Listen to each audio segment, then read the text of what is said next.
In 2014, a man named Ronald Redd died in Vermont. He was 92 years old. He had worked as a gas station attendant for 25 years, and after that, he swept floors at a J.C. Penney. He drove a second-hand car. He cut his own firewood. When his coat got a hole in it, he held it together with a safety pin. When his will was read, people found out he had left behind more than $8 million. Now, at almost exactly the same time, another man was in the news. His name was Richard Fosconi, Harvard-educated. He was an executive at Merrill Lynch. He was so successful that he retired in his 40s to become a philanthropist. He had a huge house in Greenwich, Connecticut, with 11 bathrooms, 2 elevators, and a room just for wrapping presents. His house went into foreclosure. He went bankrupt. So here is the question.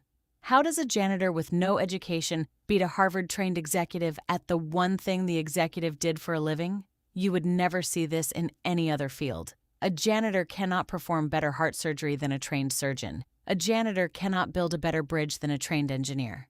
But with money, it happens all the time. And that is the entire point of the book we are talking about today. It is called The Psychology of Money by Morgan Housel. And the whole argument is this. Money is not a math problem. It is a behavior problem. You can know every formula. You can understand interest rates and tax brackets and how bonds work. And you can still go broke. Meanwhile, a guy who never took a finance class in his life can end up with $8 million because he did 2 very boring things. He saved, and he waited. Housel says something that stuck with me. He says, doing well with money has a little to do with how smart you are and a lot to do with how you behave. And behavior is hard to teach, even to really smart people. So let's start with the first idea. Nobody is crazy. You probably know somebody who does something with money that makes no sense to you.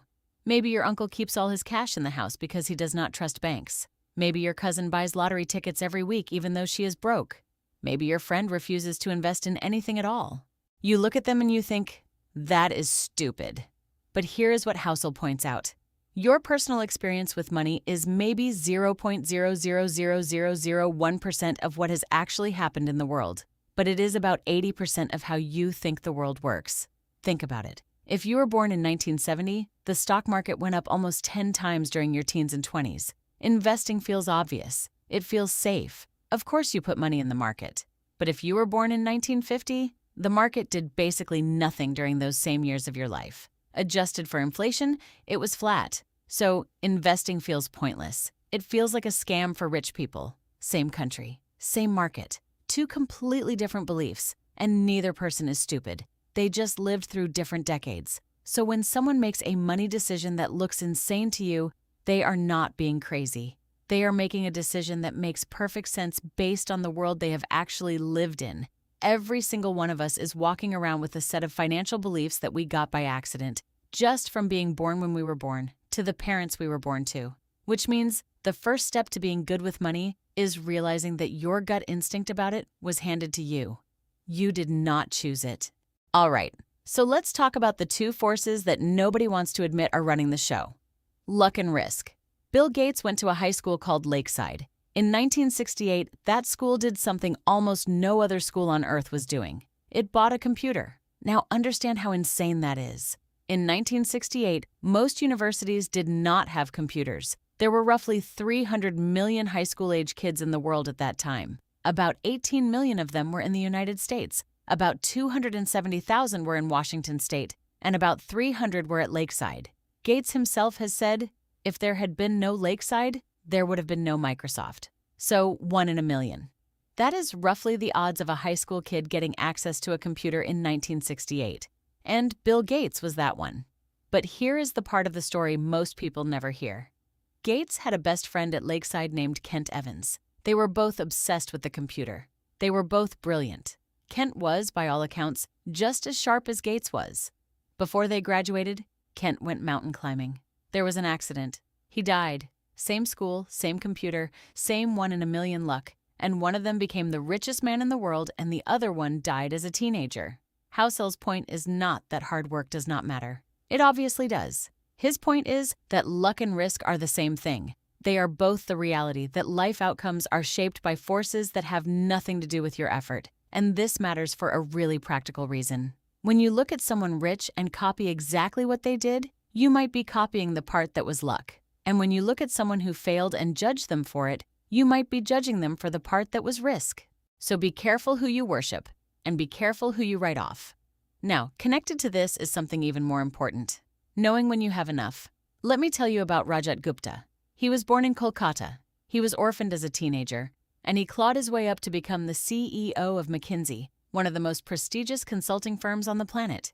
He sat on the board of Goldman Sachs. He was worth about $100 million. $100 million. And it was not enough. He wanted to be a billionaire, so he started passing inside information to a hedge fund manager. He got caught. He lost the fortune, the reputation, the freedom, everything. He went to prison. He risked everything he had and needed for something he did not have and did not need. And this is the trap. There is no amount of money that automatically flips the switch in your head that says, "Okay, I am done now." That switch is not financial.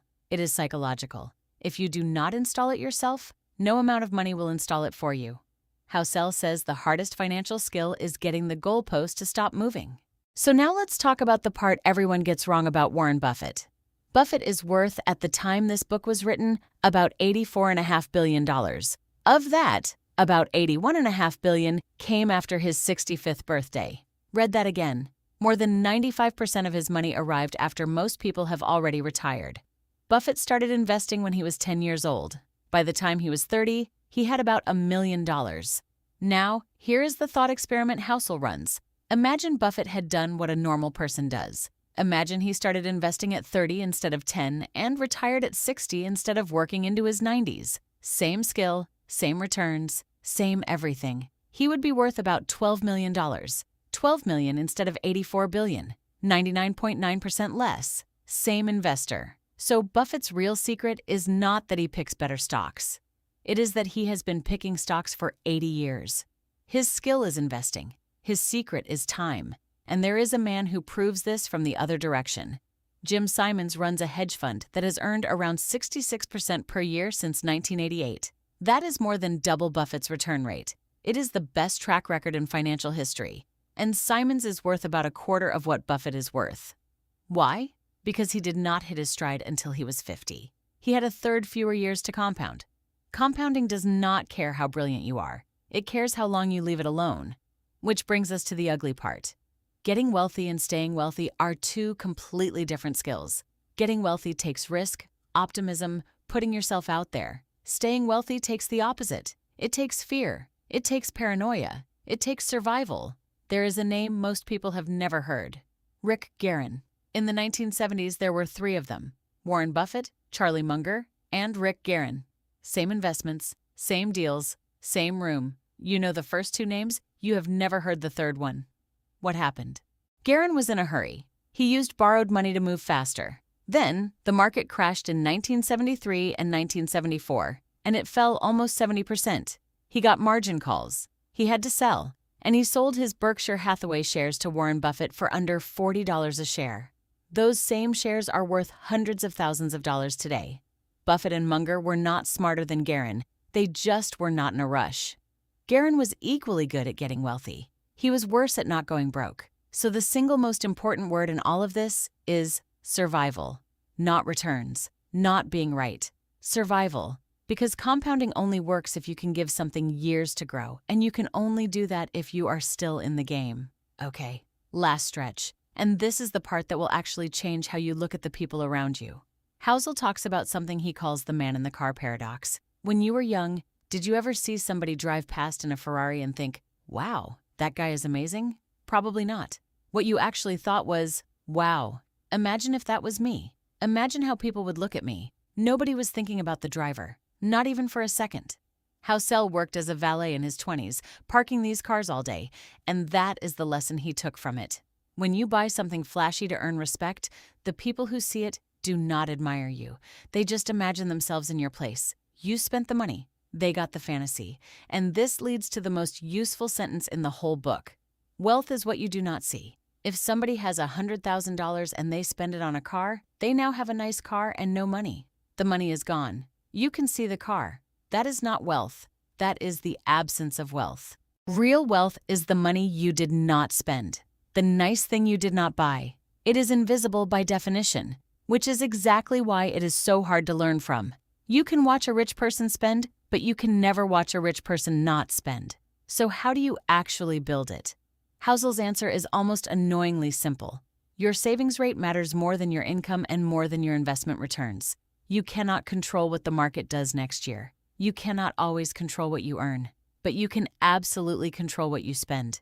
And past a certain point, savings has nothing to do with your income at all. It is the gap between your ego and your income. Wealth is just what is left over when you stop trying to impress people. And what do you actually get for it? Not stuff. Freedom. Housel says the highest dividend money pays is control over your time. Being able to wake up and say, I can do what I want today, with who I want, for as long as I want. He argues that is the single biggest source of happiness money can buy, and almost nobody optimizes for it. Instead, we buy bigger houses that require bigger mortgages that require longer hours, and we hand our time away trying to look successful. One last thing, and then we are done. Everyone knows the market goes down sometimes. Everyone still panics when it does. Housel gives you a way to think about it that actually helps. Volatility is a fee. It is not a fine. A fine means you did something wrong. A fee is the admission price for something good. Every asset that produces great long-term returns will punch you in the face along the way. That is the cost. That is the ticket price. So when your investments drop and your stomach turns, you have a choice. You can treat it as a punishment and run away, or you can treat it as the price of admission and stay in your seat.